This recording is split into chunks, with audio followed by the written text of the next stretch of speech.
Discovery of floating bodies and the start of the investigation. On the quiet morning of May 18, 2022, the sun was just starting to rise over the Sacramento River, casting soft hues of gold across the flowing water. For veteran fisherman Joe Carter, it was supposed to be a routine day, just like countless other mornings he'd spent casting lines into the river's depths. As his small fishing boat gently bobbed with the current, Joe noticed something unusual tangled in his nets.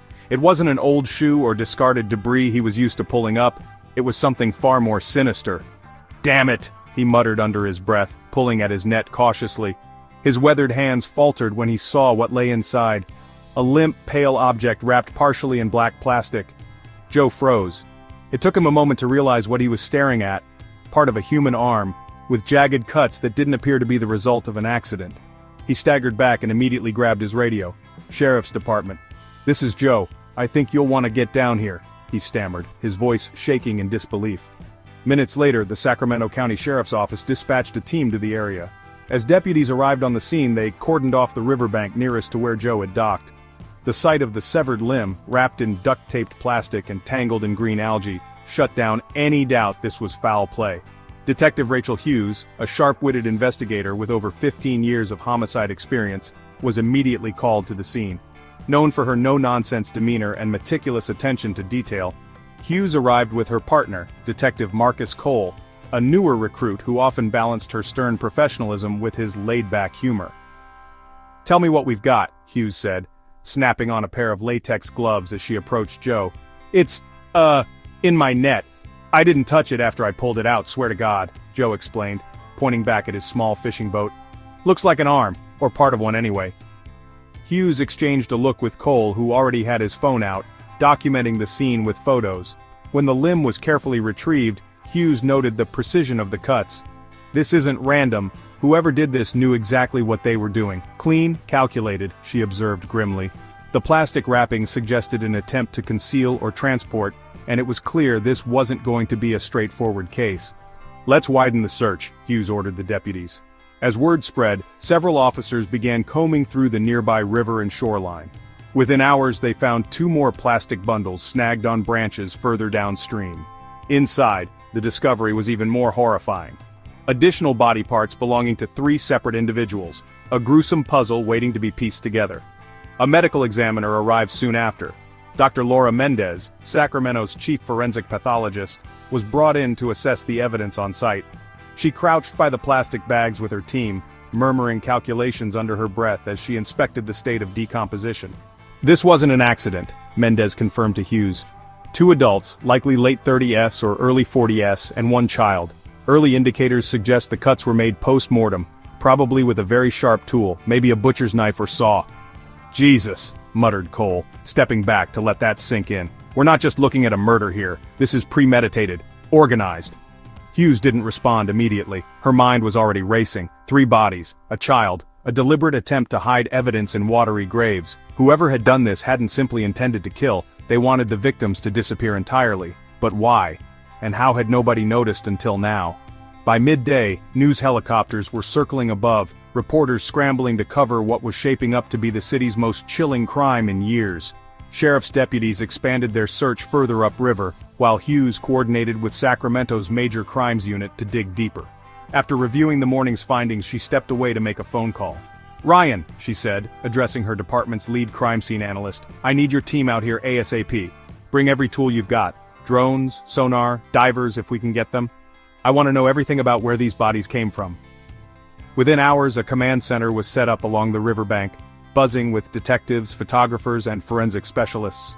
Search boats prowled the river, scanning for more plastic-wrapped remains. Divers combed the murky bottom. Every piece of debris pulled from the water, plastic shards, duct tape scraps, was bagged, cataloged, and logged into evidence.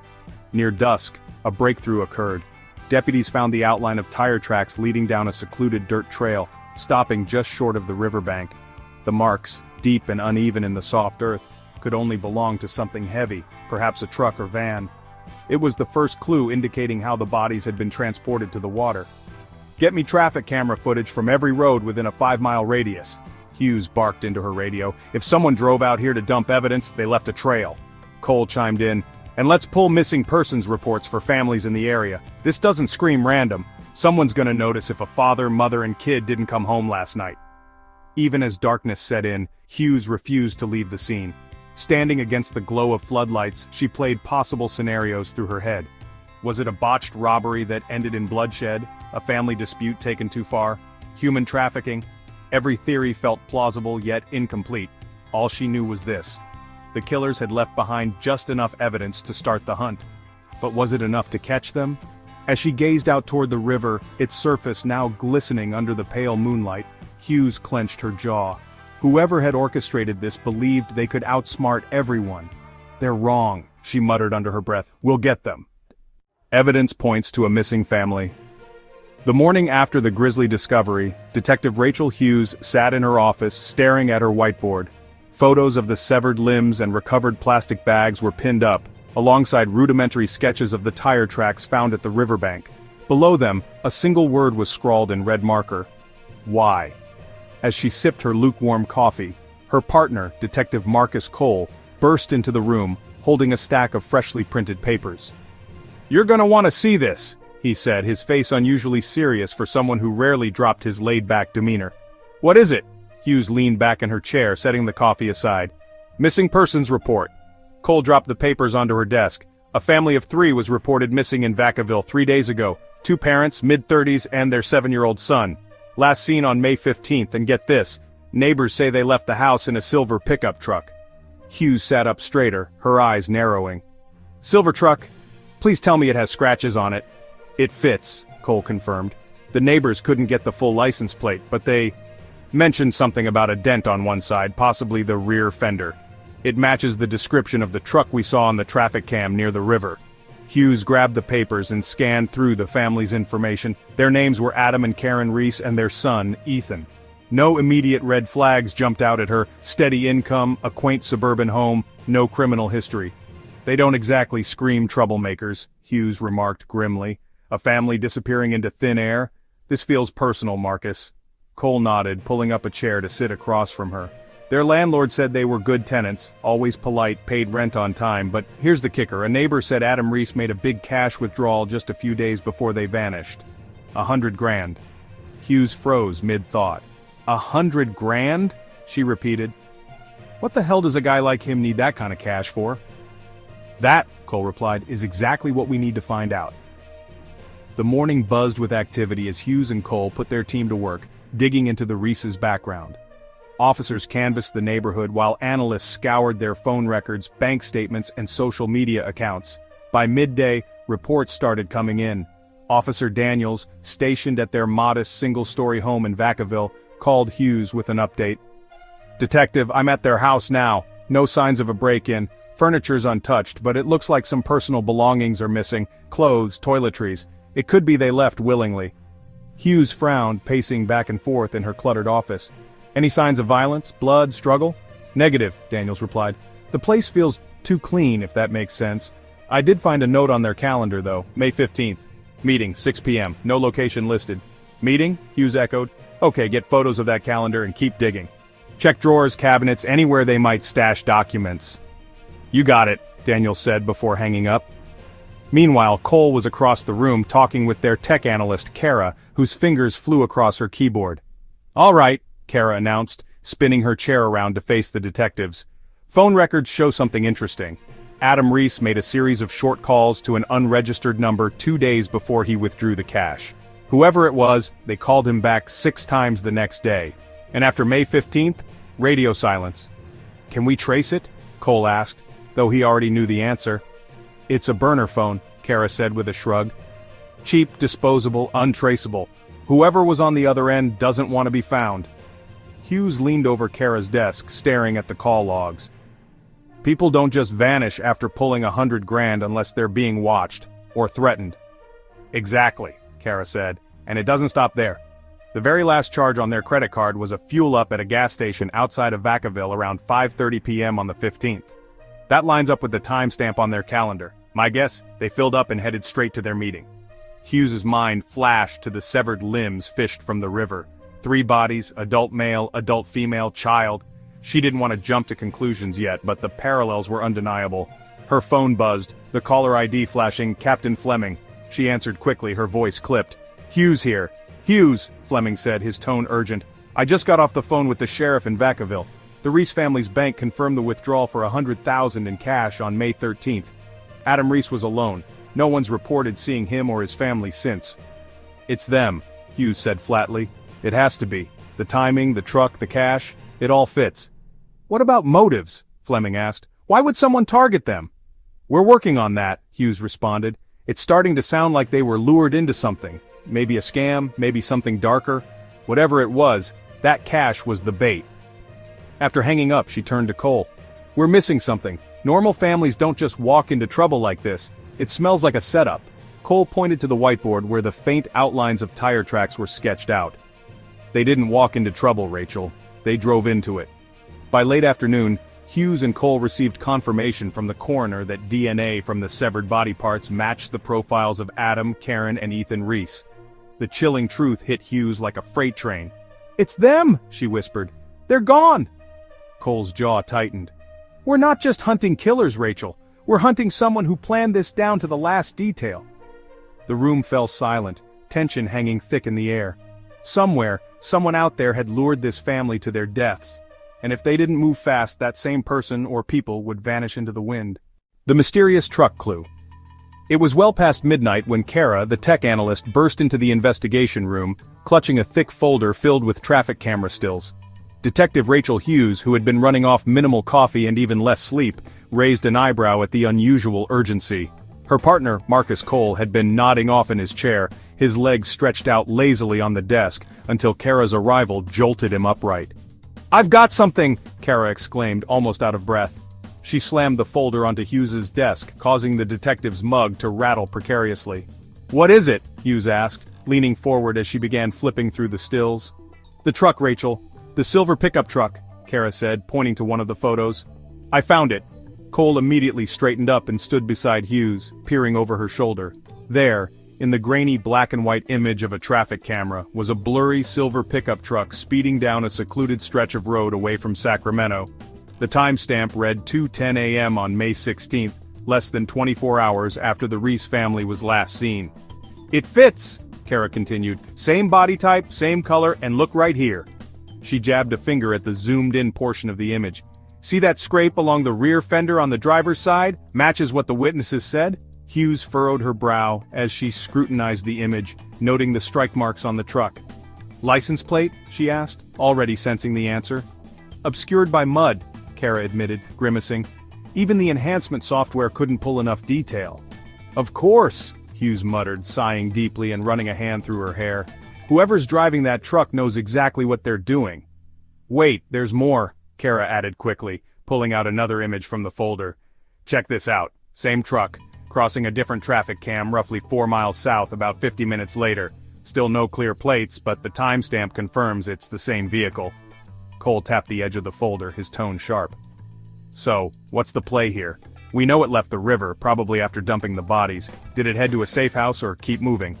Kara rifled through more papers. I pulled footage from all the major routes leaving the area, but after this cam it vanishes. No other sightings so far. If I had to guess, they went off-grid. Probably took a dirt road and stayed away from anything with cameras. Hughes leaned back in her chair and exhaled, contemplating the new information. So, we have a truck, a muddy back road, and no idea who's behind the wheel. Great. Her sarcasm was laced with frustration. Hey, it's not a total dead end, Cole interjected. We know they had to stop at some point, maybe a gas station, a truck stop, somewhere to clean or hide. Someone had to see that truck. Right, Kara agreed, which is why I cross-referenced this timestamp with nearby gas station surveillance footage. Found 3 potential spots they could have stopped at within that 50-mile window. I already sent patrol units to check them out. Hughes nodded approvingly. Good work, Kara, we need to find that truck. Just as she finished speaking, her phone buzzed on the desk. Glancing at the number, it was Officer Daniels, one of the deputies assigned to canvass local auto repair shops. She picked it up. Hughes here. Detective, Daniels began, a hint of excitement in his voice. We might have something. A mechanic here at Golden State Auto in Woodland says a silver pickup truck came in late on May 16th. The driver wanted some emergency patchwork done to the left rear fender. That's our truck, Hughes said, standing up abruptly. Did the mechanic get a name, a description? Not much, Daniels replied apologetically. The driver had a hat pulled low and sunglasses even though it was after dark, paid in cash and didn't hang around long but… He hesitated. But what? Hughes pressed. The mechanic noticed two things. First, there was dried mud caked all over the tires and undercarriage. Looked like the truck had been off-road for a while. Second, the driver seemed nervous, kept glancing over their shoulder, like they were in a hurry to get out of there. Hughes tapped her pen against her desk as her mind raced. Did they leave any paperwork? Anything we can trace? Nope, Daniel said regretfully. But there's a blurry security cam shot of the truck leaving the lot. I'm sending it to Kara now. Good work, Daniels, Hughes said before hanging up. Turning to Kara, she added, let's get that footage cleaned up ASAP. I don't care how grainy it is. We need something. Minutes later, Kara was back at her workstation, clicking furiously as she enhanced the video. The footage showed the truck pulling out of the shop and turning onto a main road, but the driver's face was completely hidden by shadows. What about the direction? Cole asked, leaning over her shoulder. They headed west, Kara said, zooming in on the mud-streaked rear of the truck. If they stayed on this road, they'd hit either the highway or some smaller towns near the national forest. Hughes crossed her arms, piecing it together. A forest, she muttered. That's exactly where you'd want to hide a truck like this. Cole tilted his head. Seems risky though, they can't just leave it in the middle of nowhere. Too big, too noticeable. Or, Hughes countered, they're using it as a base of operations. Hide the evidence nearby, use the truck to transport bodies or supplies. It explains why it's still in play. Should we alert rangers to keep an eye out? Cole suggested. More than that, Hughes said decisively.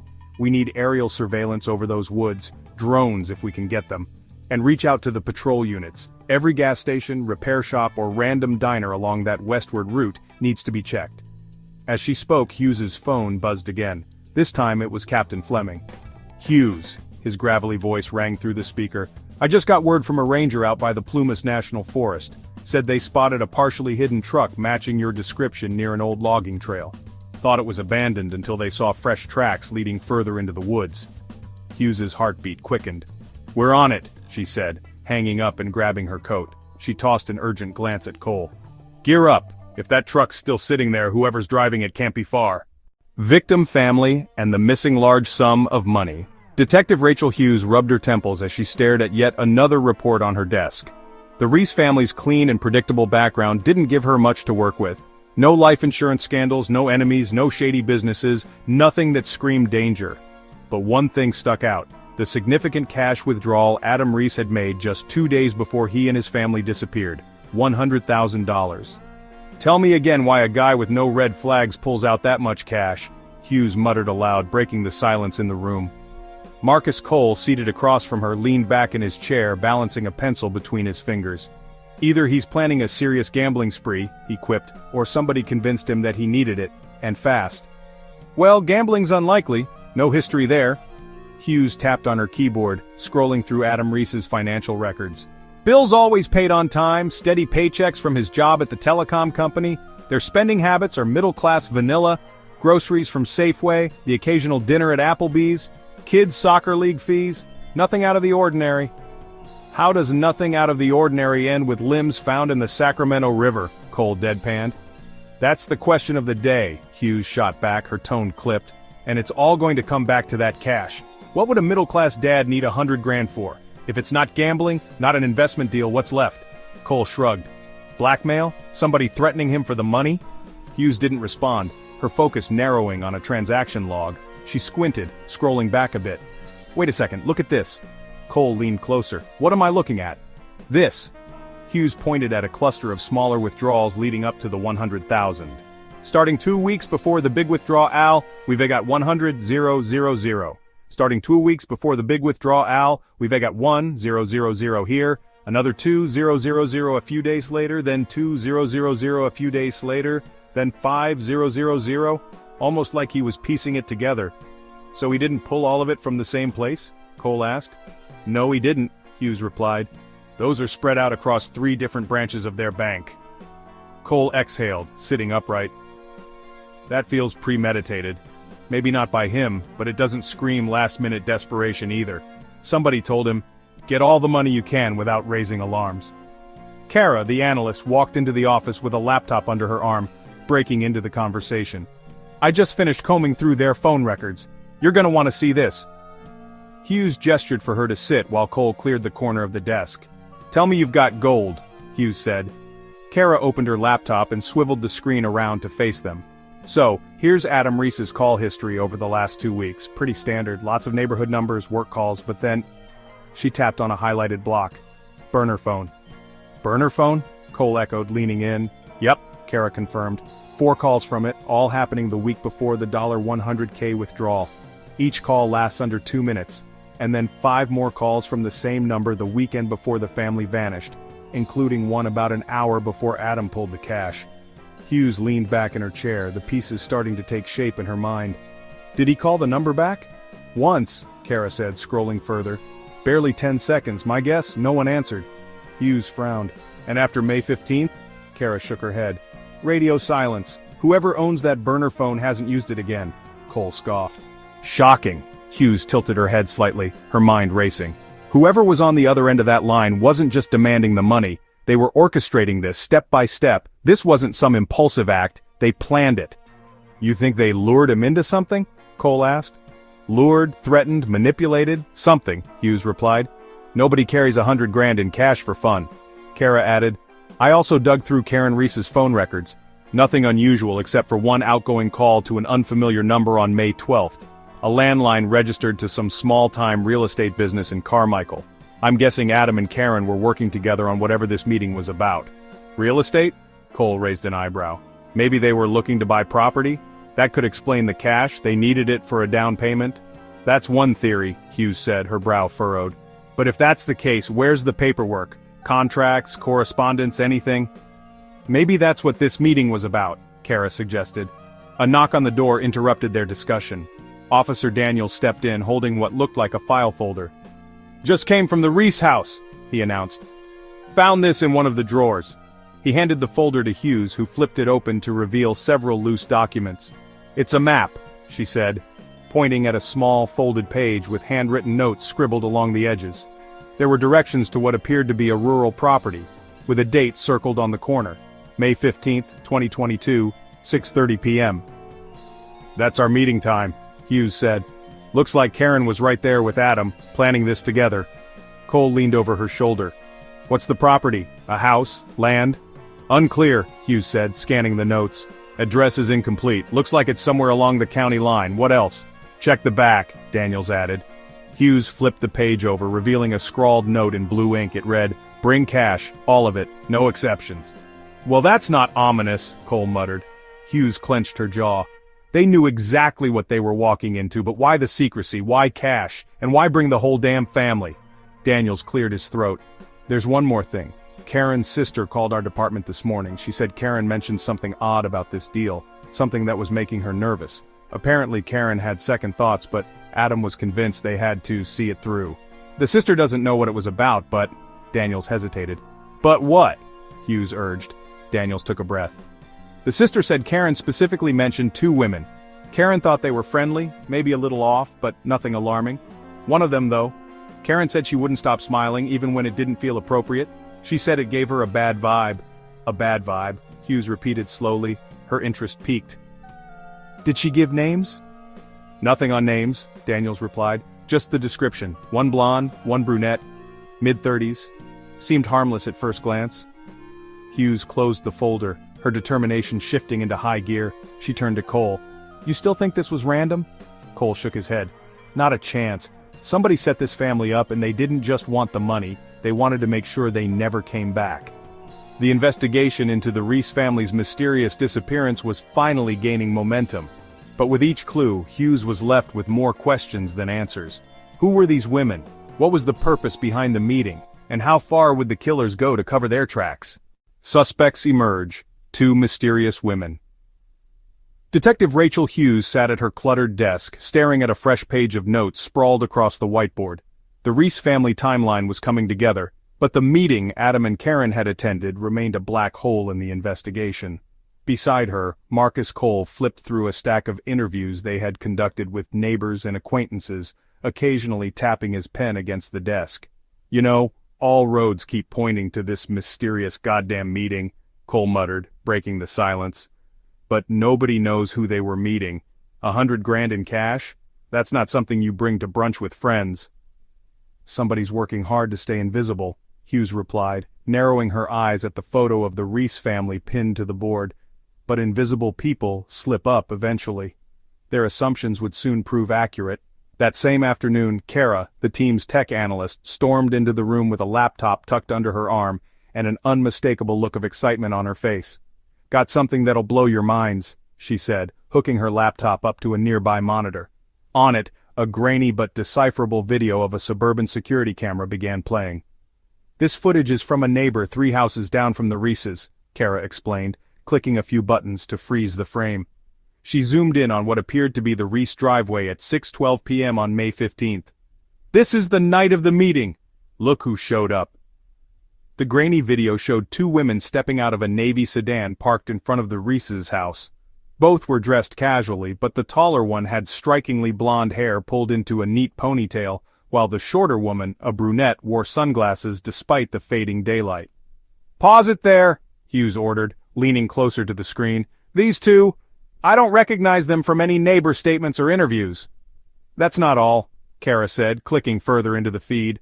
The footage showed both women laughing lightly as they approached the Reese's front door. One of them held what appeared to be a large manila envelope. The detectives watched as Karen Reese briefly opened the door. There was an exchange, Karen taking the envelope, the women gesturing and smiling animatedly, but the video provided no sound. Karen appeared to look hesitant, her hand ghosting over her husband Adam's arm as he joined her at the door. Kara hit pause again. "Here's where it gets weird. From the witness reports we collected, none of the neighbors even noticed these women. They assumed Adam and Karen left alone in their truck." "Do we have anything on the sedan?" Cole asked. "Plates? Make? Model?" Kara shook her head. "Already checked. The neighbor's angle cuts off half the view of the car. From what we know, it's a mid-2000s Honda Accord. Super common. No plate visibility. It's like a ghost car." "She's got to have something else," Cole said, nodding toward Hughes. "Right?" "I was able to enhance the footage a bit," Kara went on, scrubbing forward through the video. It showed the 2 mysterious women leaving the house with Karen and Adam Reese at around 6:45 p.m. Ethan Reese, the 7-year-old boy, trailed behind them, his small frame visible as he climbed into the family's silver pickup truck. And just like that, the entire family drives off. The sedan follows close behind, heading toward the county roads, Kara finished. "What's in the envelope?" Hughes muttered under her breath. It seemed insignificant, but everything about this interaction screamed importance.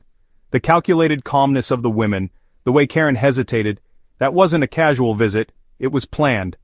Within an hour, Hughes and Cole shifted their attention to digging deeper into the identities of the 2 women. They combed through surveillance from nearby intersections but came up empty-handed. That's when they decided to approach the Reese family's relatives for more clues.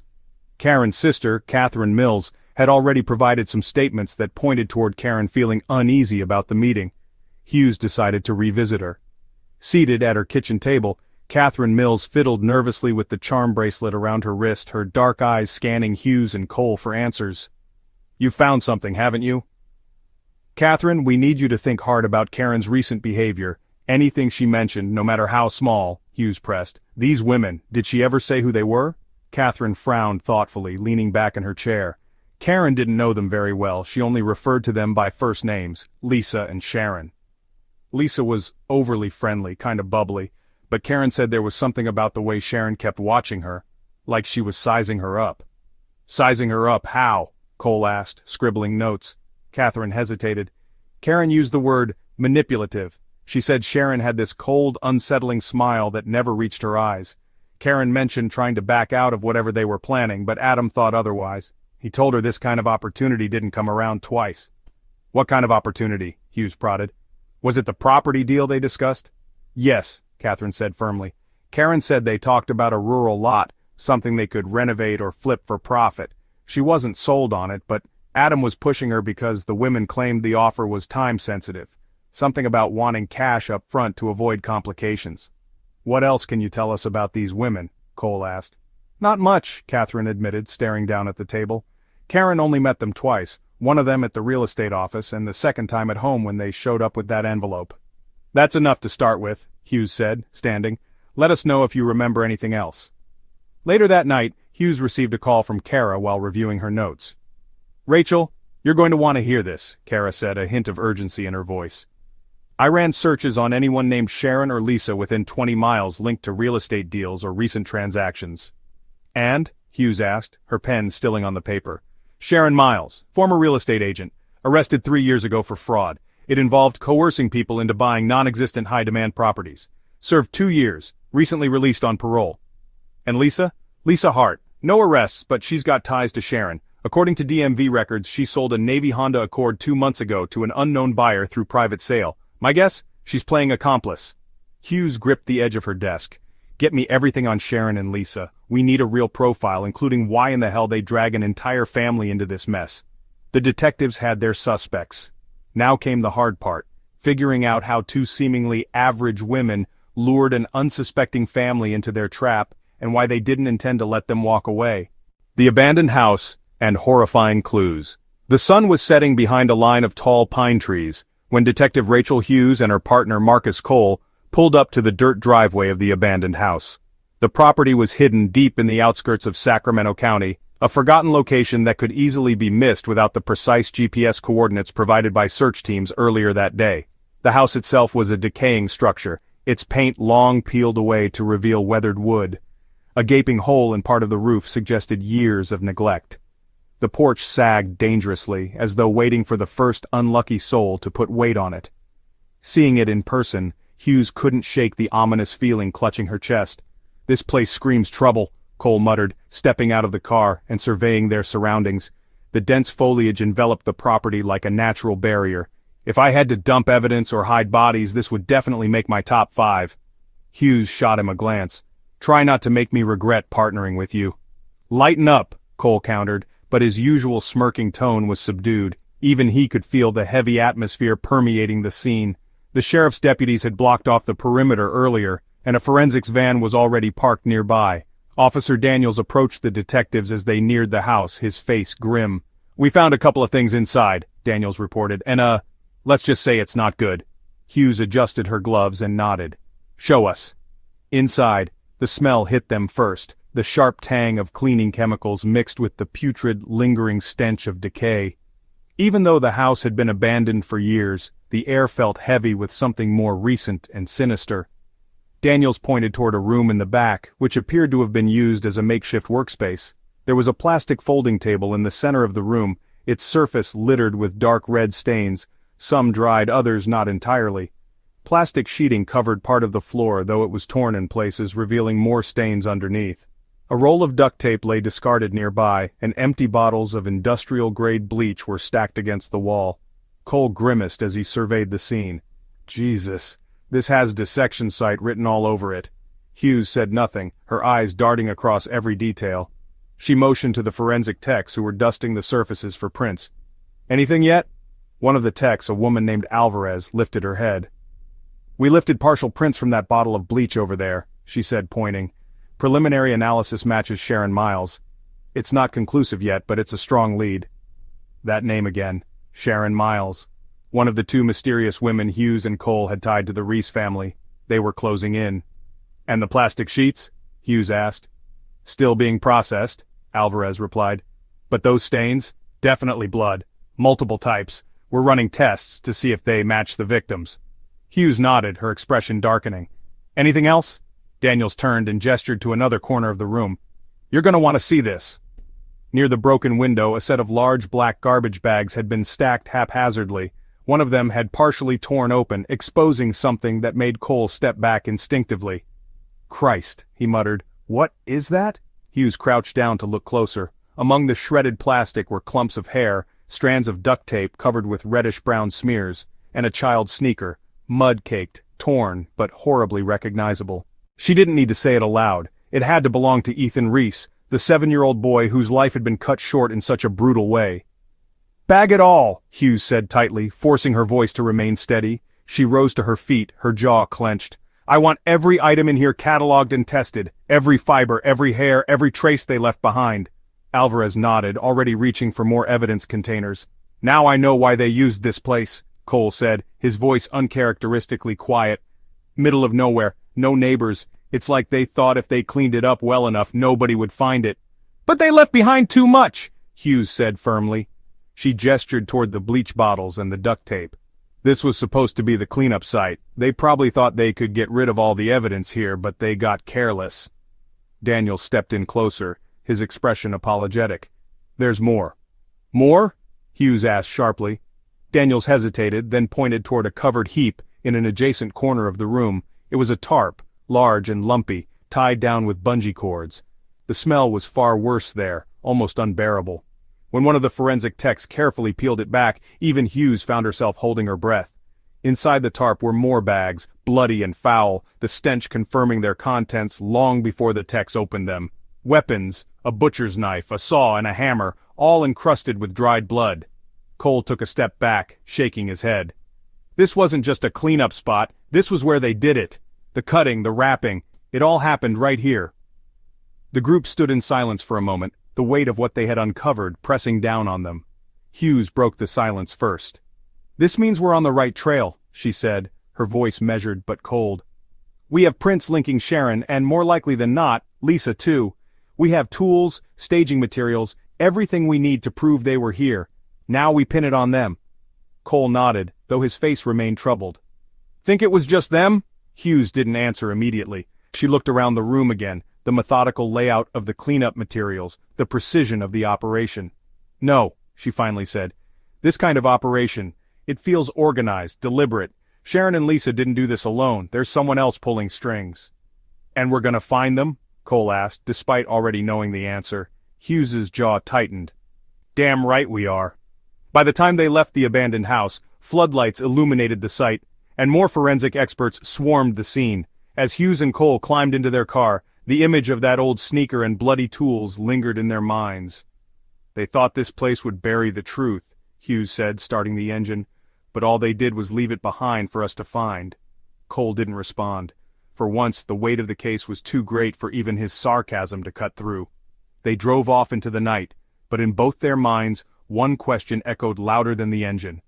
If Sharon and Lisa had been caught on film and had left so much evidence behind, what else had they planned? And just how far were they willing to go to silence anyone who came too close? The abandoned house investigation would turn out to be a turning point, but the detectives could sense it wasn't the end. It was only the beginning of what the killers had truly been hiding. Investigator killed, and the intense pursuit. Detective Rachel Hughes sat at her desk, her eyes shifting between a map of Sacramento County sprawled across the tabletop and the blurred black and white photos of the suspect truck near Plumas National Forest. The tension in the precinct felt thick, like a coiled spring waiting to snap. Leads were coming in at a crawl, and the pressure to track down Sharon Miles and Lisa Hart was only mounting. We're missing something, Hughes muttered under her breath, absently tapping the end of her pen against the desk. Cole leaned back in his chair nearby, rubbing his temples as he stared at the same evidence board Hughes was fixated on. Missing something? Rachel, we've been running in circles for 2 solid days. We've got a truck, a house of horrors, and 2 slippery suspects who haven't left a trace since the forest sighting. What more can we pull out of thin air? Before Hughes could respond, the door to the office swung open. Officer Daniels looked pale as he rushed in, his usual composure shattered. Detective Hughes, something's happened, Daniels began, his voice shaky. Hughes straightened immediately. What is it? Daniels took a deep breath, looking visibly unnerved. It's Parker, Ben Parker. Parker? He's the one tailing leads on the truck, right? Cole jumped in, leaning forward with suspicion etched into his features. Yes, Daniels confirmed, swallowing hard. He didn't check in last night like he was supposed to. This morning we found his patrol car, near the river. Hughes paled. She didn't need Daniels to finish before pushing out of her chair, her mind instantly racing. Was he? He's gone, Daniels blurted, his voice cracking. We found his body in the river, Rachel, exactly like the victims. A heavy silence stifled the room. Cole dropped the pen he'd been twirling in his fingers, his casual demeanor instantly replaced by grim determination. Hughes clenched her fists, a flood of emotions cascading through her, grief, guilt, and rage. Parker was one of ours, she finally said, her voice low but seething with anger. This time they made it personal. By the time Hughes, Cole, and a team of deputies arrived on site, the area had already been cordoned off. Parker's patrol car sat abandoned near a dirt path by the river. Its lights were still on, casting an eerie glow over the otherwise desolate scene. Forensics was already combing the vehicle when Hughes arrived. She pushed past the line of tape, her jaw tight. Cole followed close behind, his gaze darting from the car to the river, where search teams were pulling equipment from the water. "What do we know?" Hughes demanded, turning to a deputy by the scene. The deputy rubbed the back of his neck uneasily. "It's bad, Detective. Parker was shot at close range, execution style. They dumped his body just like the others. Weighted it down with what we think were river rocks, but the current tore everything loose. We spotted him early this morning during a recon sweep upstream." Hughes closed her eyes for a moment, the weight of the deputy's words setting in. Parker wasn't just another cop. They'd worked together on countless cases. He was sharp, determined, and good at his job. Now, he was another victim of the nightmare she had been chasing for weeks. "Anything from the car? Dash cam? Fingerprints?" she asked, her voice more forceful now. "One thing," the deputy said, gesturing to the open driver's side door. "We found a burner phone tucked under the seat. It was wiped, but it's a match to the same number Reese was in contact with before he disappeared." Hughes felt her blood run cold. "They're leaving breadcrumbs. It's like they want us to know they're still watching." "This burner phone wasn't an accident," Cole chimed in, his voice low and firm. "They wanted us to find Parker's body, and they wanted us to find this. It's a message." "Yeah," Hughes said, her eyes narrowing as she stared toward the river. "And the message is loud and clear.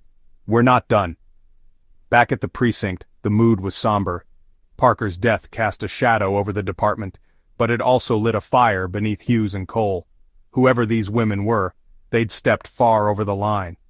"What's the plan, Rachel?" Cole asked as they reassembled the evidence board. "You know they're laughing at us right now. They're ahead and they know it." Hughes slammed a file onto the desk. "Not for long they're not. They killed one of ours, Marcus. That was a damn mistake. From now on, we don't give them a single inch." Kara called in from her tech desk, pulling their focus. "Hey, I might have something," she said, turning her screen to display a map. "What is it?" Hughes asked, stepping closer. "I backtracked Parker's last known location using his GPS logs. He was tailing a vehicle through a back road leading out of Plumas National Forest. Matches the close range of a Forest Service road where that ranger reported the abandoned truck." "Wait, are you saying Parker found them before they killed him?" Cole asked, his brow furrowed in surprise. "It's possible," Kara replied. "Look at this. He stopped and circled an area about 10 miles beyond the main road. There's no clear sign of what's out there. Maybe another hideout, maybe where they've stashed evidence, maybe they were baiting him," Hughes finished grimly. "He was alone, following the truck. They knew they could kill him without risk of getting spotted." Cole cursed under his breath. "They're getting bolder. What's out there, Kara?" "Just woods," Kara answered. "But this area," she zoomed in. "There's an old camping ground up here, something that's been abandoned since the 90s. It would make sense if they were hiding out there. Plenty of space, no prying eyes, and they've proven they like isolated locations." Hughes nodded. "If they've got another safe house out there, we'll find it. Assemble a team. We're searching that area." The next morning, a convoy of marked and unmarked vehicles rolled quietly through the winding forest roads, kicking up clouds of dirt. Hughes and Cole were at the helm, flanked by officers armed with rifles and tactical gear. Word of Parker's death had spread quickly, and every officer on scene was prepared to see this through, even if it meant walking straight into danger. As they approached the coordinates marked by Parker's GPS, the tension grew thick. The trees hung ominously overhead, the only sounds coming from the hum of the engines and the faint rustling of branches in the wind. "Whatever happens in there, keep it tight," Hughes said over the radio. "These people are dangerous, and they've got nothing to lose." The vehicles pulled to a stop at what appeared to be an old dirt clearing. There was an eerie stillness to the air, and even Cole, usually quick with a quip, remained silent as they stepped out. "This is it," Kara said over the comms, her voice crackling through. "This is where Parker stopped. Fan out," Hughes ordered, motioning toward the surrounding area. "Look for tracks, trails, anything that could lead us to them." What no one anticipated was that Sharon and Lisa were watching from the shadows, waiting for yet another trap to spring. Following the trail, the truck in the national forest. The forest loomed overhead with massive pines stretching up toward the gray, cloud-streaked sky. Detective Rachel Hughes stepped out of her SUV, her boots sinking slightly into the damp earth. Around her, a team of deputies and tactical officers filed into position, their radios crackling softly in the eerie silence of the woods. This wasn't the kind of place anyone came willingly. Isolated, dense, and uninviting, it was the sort of spot where bad things went unnoticed for far too long. "All right, listen up," Hughes said, lifting her voice so the scattered officers could hear. Her tone was sharp, leaving little room for debate. That truck, our silver pickup, was spotted on satellite data heading into these woods. We know Sharon and Lisa were in it, and judging by what happened to Parker, we also know they won't hesitate to make this violent if they feel cornered. Marcus Cole gave a low whistle, leaning against the hood of the SUV with his arms crossed. So we're walking into a potential ambush, huh? Perfect, totally what I wanted to be doing with my morning. Hughes shot him a dry look. You could have stayed back at the precinct, Marcus. Oh sure, let everyone else have the fun while I do paperwork? Not a chance, Cole quipped, but the usual sarcasm in his voice lacked bite. He scanned the surrounding woods cautiously as he spoke, his hand never far from the grip of his sidearm. Kara, the tech analyst, stood nearby with a tablet in her hands. She walked up, her face pale but determined. The satellite tracks end about 3/4 of a mile north of here, near an old logging road. There's no direct line of sight, so they could have taken the truck further in, maybe stashed it somewhere, or left it entirely. Great, Cole muttered, glancing at Hughes. A treasure hunt. It won't take long to find it, Hughes countered. A truck that size can't exactly vanish in a forest. But keep alert. If they're nearby, they'll be watching. The search began in grim silence, the officers spreading out in a line as they worked their way through the uneven terrain. Twigs snapped underfoot as each step seemed to echo in the oppressive stillness. Every gust of wind shifting leaves overhead felt like an unnecessary reminder of how easily someone could be lying in wait, watching from the shadows. As the search team reached a break in the trees, one of the deputies called out, "Over here, I've got tire tracks!"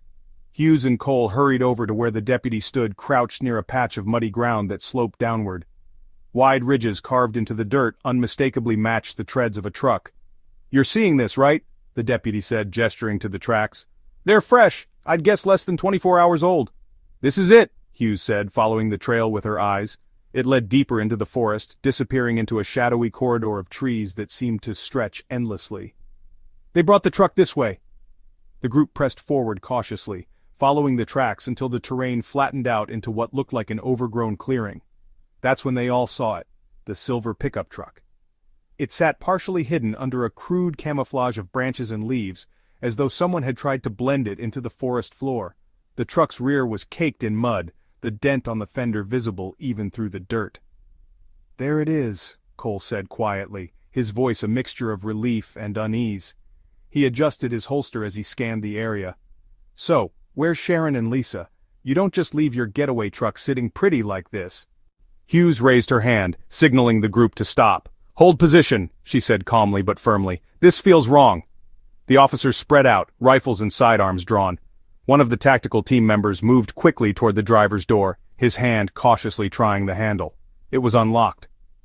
"Clear! No one's inside!" the officer called out after peering into the empty truck's cabin.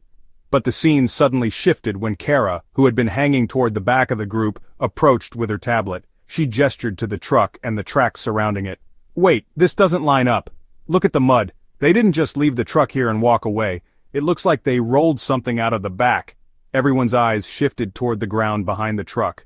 Sure enough, the grass and dirt had been flattened in a way that suggested something had been dragged, a heavy object, judging by the indentations in the earth. "What the hell were they moving back here?" Cole murmured.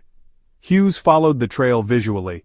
It led into the thickest part of the trees where the canopy above was so dense it darkened the forest floor entirely.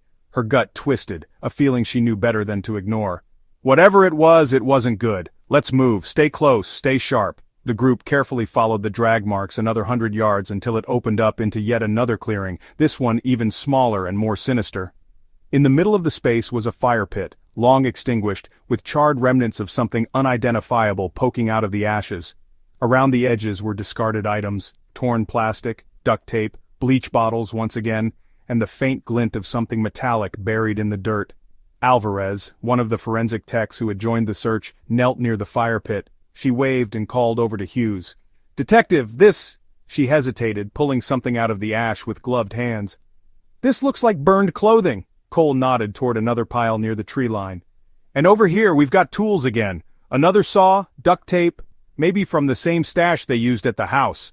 Hughes crouched next to Alvarez, her expression dark. "They're trying to get rid of evidence, burn it before anyone finds anything traceable. But they didn't finish. This is rushed." "They're close," Cole said, his hand resting on his sidearm. He was standing a few feet away, his eyes scanning the dense forest around them like a hawk. "I can feel it." Yeah, and if they're close, they know we're here too, Hughes responded grimly, rising to her feet. Look around. This wasn't all set up just to cover tracks, it's a staging area. They've been working here. A voice crackled over the radio suddenly, breaking the tension. Detective Hughes, we've got movement about 300 yards north of your location. 2 individuals spotted on thermal drones. Female profiles, matching your suspects.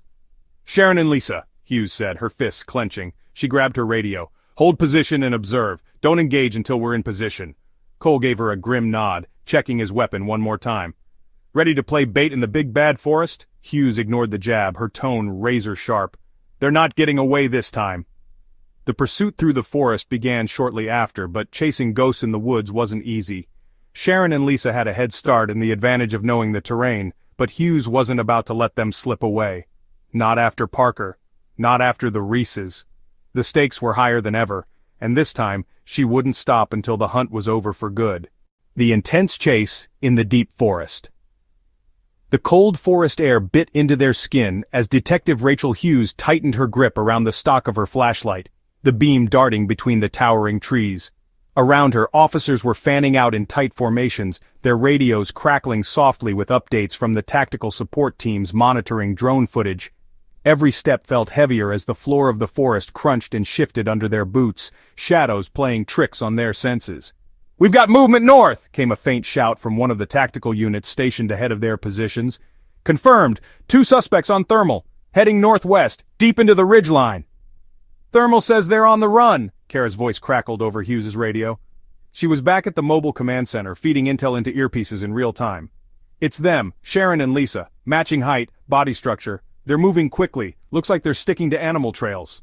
Hughes motioned sharply for her team to follow. "They're not moving fast enough," she muttered under her breath, her voice cold and clipped. "They're running out of forest." "Rachel, I hate this place," Marcus Cole panted beside her. He was keeping pace, his hand never far from the Glock clipped to his side. "I feel like we're walking into every horror movie cliché I've ever seen. If some guy with a machete jumps out from behind a tree, you're on your own." "Shut up, Marcus!" Hughes hissed without slowing down, her focus unwavering. "Stay on the trail. If we spread too wide, they'll circle back." "Copy that," Cole muttered. "But if I die out here, my ghost is haunting you forever."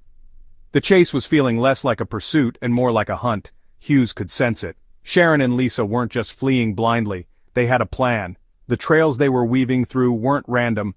They had to know this terrain better than anyone following them. Up ahead, the pursuing group hit a shallow stream that cut through the woods, its soft gurgling barely audible over the crunching boots and rustling branches. "They crossed the water," one of the deputies said, examining damp footprints faintly illuminated by the moonlight. "Tracks are heavier.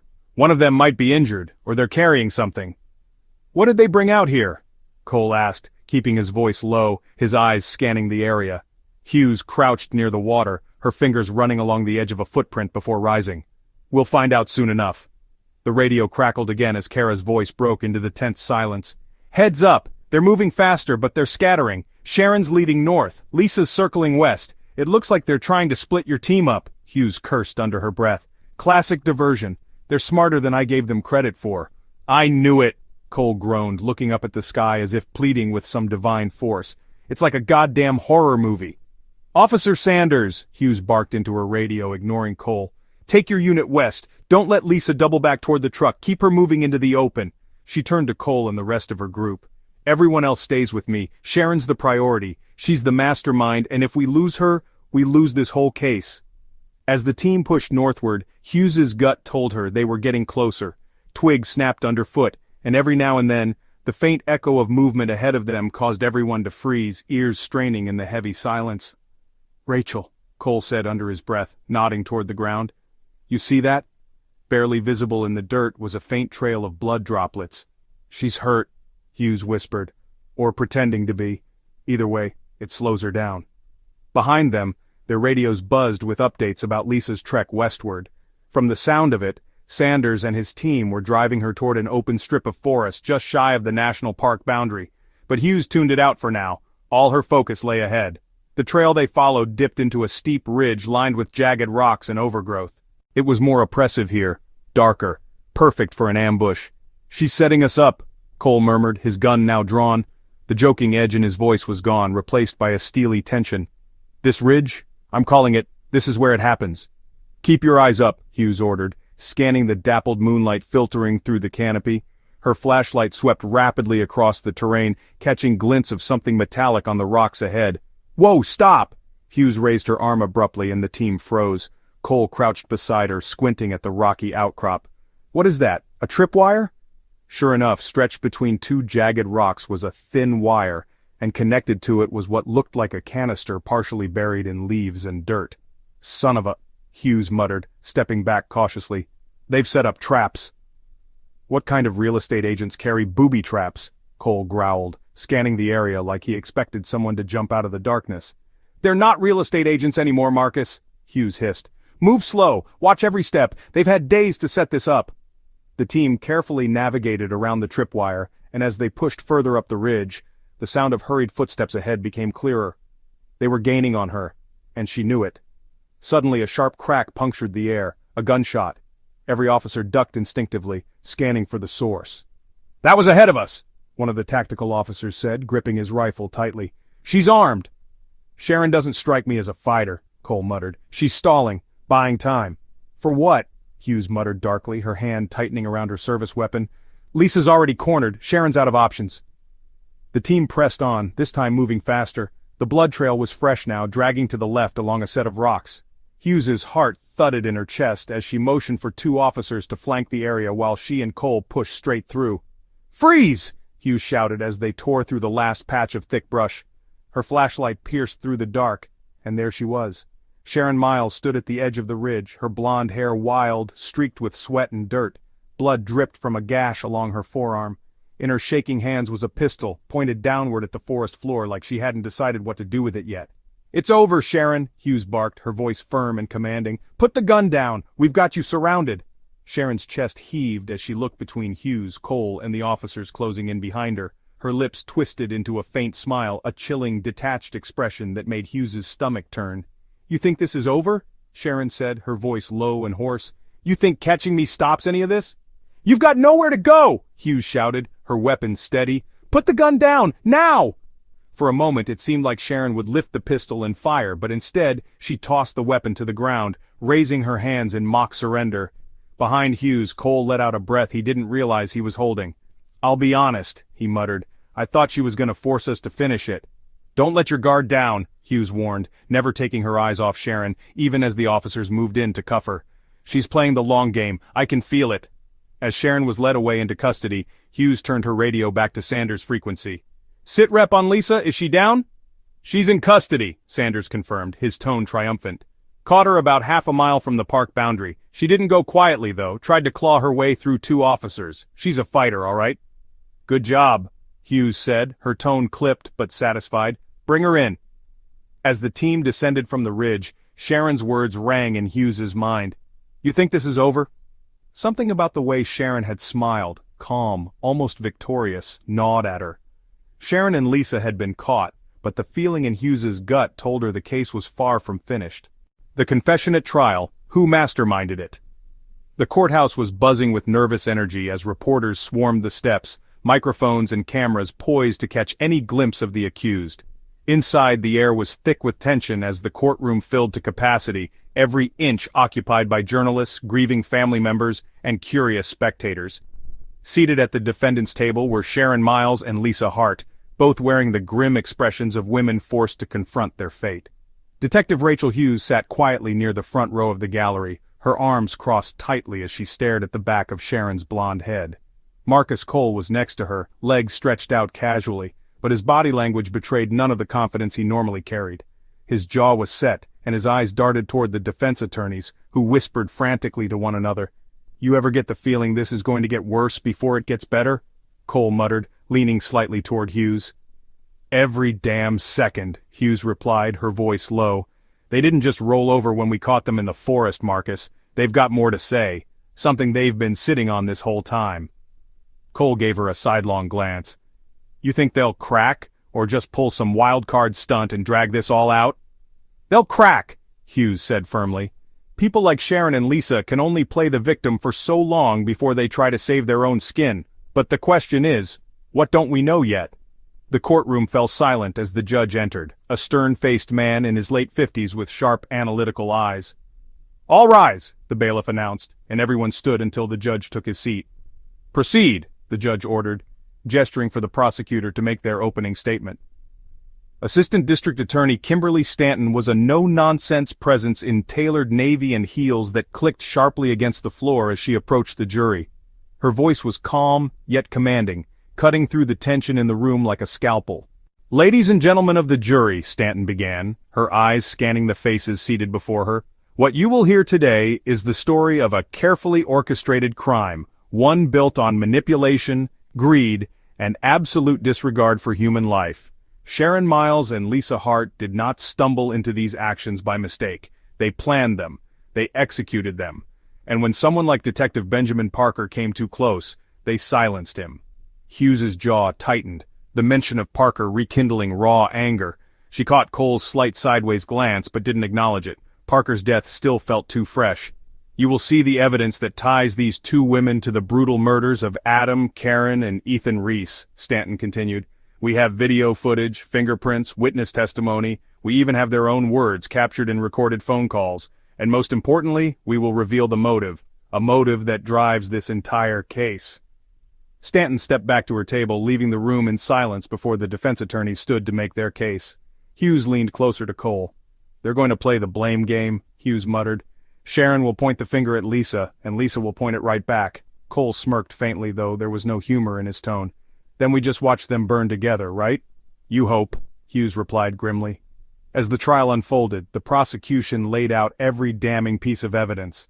The video from the neighbor's security camera showing Sharon and Lisa at the Reese house, forensics tying their fingerprints to the tools found in the abandoned house, the burner phone retrieved from Parker's patrol car. Each detail painted a picture of the two women working in concert. But the emotional blow came in the form of Ethan Reese's torn sneaker, retrieved from the trash-strewn ruins of their hideout. The gallery was dead silent as Stanton lifted the sneaker for the jury to see. "This," Stanton said, her voice carrying an unmistakable undertone of grief, "was Ethan Reese's. A 7-year-old boy who had his entire life ahead of him, who trusted his parents, only for them to fall victim to the scheme of these two women." Cole let out a quiet exhale beside Hughes. "They're never walking free after this," he whispered. "That jury's already decided," but Hughes shook her head slightly. "It's not over, Marcus, not yet." When Sharon Miles was called to the stand, her defense attorney wasted no time painting her as a victim of circumstance. "Miss Miles," the attorney began, his tone soft and sympathetic, "can you explain how you came to be involved with these events? What led to you being in that forest on the day of your arrest?" Sharon's expression was pale, her blue eyes glassy as though she were reliving every moment. "I didn't want to be there," she said in a trembling voice. Lisa made me go along with it. She said we needed the money." Cole rolled his eyes. "Here we go." "Be quiet," Hughes murmured. "What do you mean by that?" the defense attorney prodded. "How did Lisa make you go along with this?" She threatened me," Sharon stammered, glancing out at the jury with teary eyes. "She said if I didn't help her that people would find out things about my past, things that would ruin me." "And did you kill anyone, Miss Miles?" "No," Sharon cried, shaking her head emphatically. "That was all Lisa. She's the one who hurt those people. She's the one who—" "Liar!" A sudden shout broke through the courtroom. Every head turned to Lisa Hart, who was restrained at the defense table by her furious attorney. Lisa's face was red, her hands clenching the edges of the table so tightly that her knuckles were white. "You're the one who planned this, Sharon! Don't you dare put this all on me!" The judge slammed his gavel. "Miss Hart, control yourself or I'll have you removed from this courtroom." Lisa's attorney whispered something frantic in her ear, and Lisa reluctantly sank back into her chair, though her glare at Sharon resembled a hungry predator circling prey. Hughes leaned toward Marcus. "Told you, blame game." "And they're both losing it," Cole noted. "Keep the popcorn ready."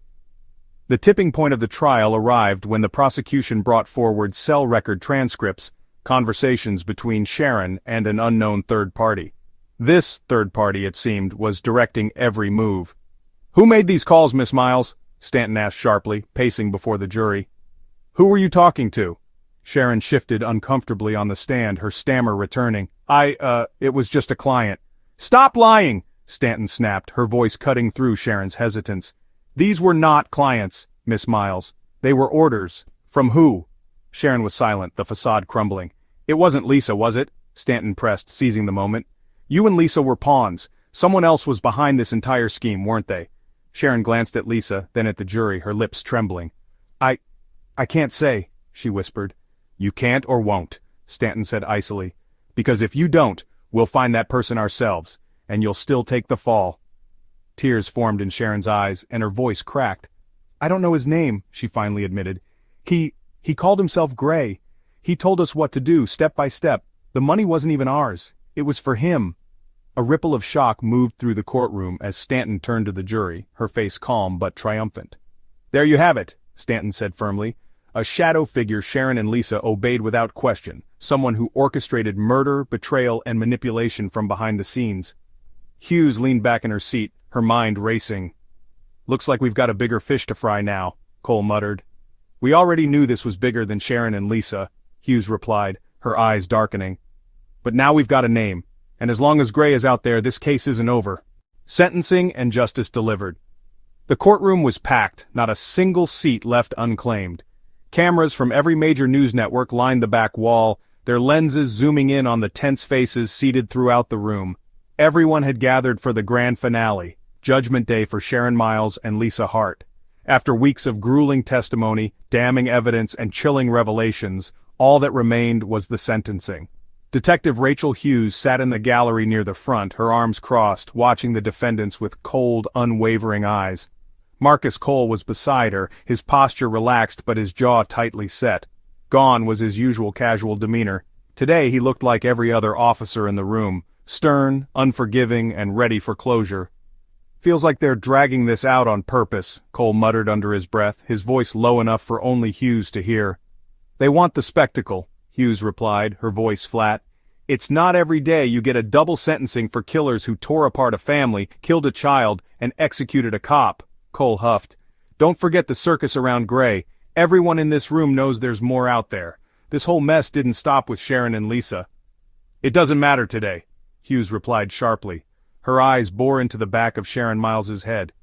Today, justice is for the Reeses. It's for Parker. Cole tilted his head slightly.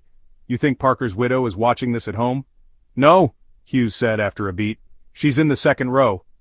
Cole's gaze shifted slightly to a woman sitting with her hands clasped tightly in her lap. Her eyes were red-rimmed, her face pale, but her spine was straight. She didn't flinch when the bailiff called the court to order for sentencing. Damn, Cole muttered to himself. Stronger than I'd be. The judge entered through the chamber door, a massive oak gavel in his hand. Judge Samuel Turner was something of a legend in Sacramento. Tough, no nonsense, and with a reputation for doling out sentences that left defendants wishing they'd taken a plea deal, Turner had been praised and feared in equal measure. All rise, the bailiff announced, and the collective shuffling of feet echoed throughout the courtroom. Judge Turner took his seat at the bench, his sharp eyes scanning the room like a hawk assessing its prey. You may be seated, he said, his gravelly voice cutting through the tension. As everyone sat back down, Turner shuffled a stack of papers on his desk, his expression unreadable. Finally, after what felt like an eternity, he raised his head and addressed the room. This case, he began, has been one of the most harrowing I've seen in my 32 years on the bench. The level of cruelty and premeditation displayed by the defendants, Sharon Miles and Lisa Hart, is almost unparalleled. 3 innocent lives were stolen in acts of violence so shocking, so calculated, that they will haunt the families and this community for years to come. A hushed murmuring swept through the gallery, but Turner wasn't done. And when those murders weren't enough to satisfy their plans, these defendants took the life of a decorated police officer, Detective Benjamin Parker, a man who dedicated his years to protecting others. For their crimes there is no justification, no redemption, and certainly no forgiveness in the eyes of the law. Hughes leaned slightly toward Cole, her lips barely moving. Here it comes. Cole nodded, his hand resting loosely on his knee. Finally. The judge turned his sharp gaze toward Sharon and Lisa, both of whom looked pale and beaten. Sharon fidgeted nervously in her chair, trying to appear remorseful. Lisa, on the other hand, stared defiantly ahead, her lips curled into the faintest sneer. Will the defendants please rise? Turner ordered. Slowly, Sharon and Lisa stood, flanked by their attorneys. A pin could have dropped in the silence of the room. Sharon Miles, Turner began, his tone colder than before. For your part in the murders of Adam, Karen, and Ethan Reese, And for the first-degree murder of Detective Benjamin Parker, this court finds you guilty on all counts. Sharon sniffled audibly, her demeanor crumbling. She wiped at her eyes with trembling hands, looking pathetically at the jury and gallery, but no one flinched. Hughes's expression remained icy, unmoved. "You are hereby sentenced to death by lethal injection," Turner pronounced. He let the words hang in the air, unflinching. "May God have mercy on your soul." A small collective gasp rippled through the courtroom, though no one dared disturb the judge's flow. Sharon's knees buckled slightly and her attorney grabbed her elbow as she slumped back into her seat, her sobs now audible. Lisa Hart showed no such faltering. Even as Turner turned his gaze to her, she held her chin up, her defiance like a shield. "And you, Miss Lisa Hart," he said, his voice resonating lower. "Your actions speak to a level of cruelty and selfishness that should never see the light of day. As a willing accomplice to these heinous murders, and for your direct involvement in the abduction and disposal of the children's remains, this court finds you guilty on all charges." Lisa's fingers curled around the edge of the defense table, her knuckles blanching. "You are hereby sentenced to death by lethal injection," Turner declared solemnly. "Your attempts to deflect blame and shift responsibility have been seen for what they are, manipulation, and manipulation is what got us here to begin with." Lisa's face twisted into a snarl for a fleeting moment, but the weight of the sentence finally crushed what was left of her bravado. Her shoulders sagged as she sank back into her seat, eyes sharp and steely, as though she were memorizing every face in the courtroom. The judge leaned forward slightly, addressing the gallery now. "In sentencing these two individuals, this court hopes to provide some measure of closure to the families of the Reeses, to the widow and children of Detective Parker, and to the community of Sacramento. Let it be known that acts of such abhorrent disregard for human life will never go unanswered."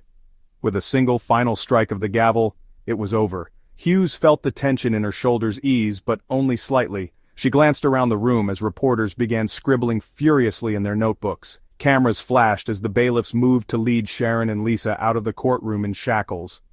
"The circus begins," Cole muttered dryly. He stood and stretched, watching the defendants as they shuffled past. "Think it's sunk in for them yet?" Hughes shook her head. "Doesn't matter, they've got plenty of time to think about it now." As the crowd filed out, Hughes caught sight of Parker's widow, still seated, her hands clasped tightly as if holding on to the last thread of strength keeping her upright. For a moment, Rachel hesitated before walking over and kneeling down beside her. "It's over," Hughes said softly. The woman didn't look at her, her eyes still watery but fixed on nothing in particular. "Is it?" she whispered after a moment. "Because it doesn't feel like it." Hughes looked down, unable to argue. "They won't hurt anyone else. That much I can promise." Parker's widow nodded faintly, but didn't respond further. "Let's get out of here," Cole said, as Hughes rejoined him near the exit. Outside, the reporters were already swarming, the vultures eager to soak up every last word of what had gone down. As the two detectives stepped into the sunlight, Hughes exhaled deeply. Despite the victory in court, her mind drifted to that one haunting detail. Gray. Sharon's testimony had exposed a shadowy mastermind behind everything, a man they still hadn't brought down. "Today's for Parker," Cole said, pulling Hughes out of her thoughts. "We can pick up the hunt for Gray tomorrow." "Yeah," Hughes replied, though her voice lacked conviction. Her gut told her the real fight hadn't even begun, and she wasn't wrong. A warning from the case. The sun was setting over Sacramento as Detective Rachel Hughes leaned on the hood of her car outside the precinct. The orange glow cast long shadows, but Hughes's mind was far from settling into the peace of the evening. She stared blankly ahead, fingers tracing absent circles on the rim of the coffee cup in her hand.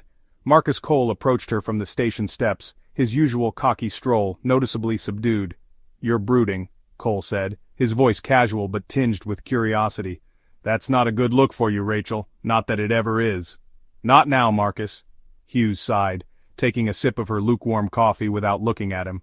Cole ignored the deflection. He stuffed his hands into his jacket pockets and leaned next to her against the car. "Today was a win, Rachel. 2 monsters behind bars. The press is calling it justice. The department's calling it closure. Hell, even Captain Fleming smiled today. That never happens. So why do you look like someone just kicked your dog?" Hughes turned her head slightly to glance at him, her stare sharp and laced with something he couldn't quite place.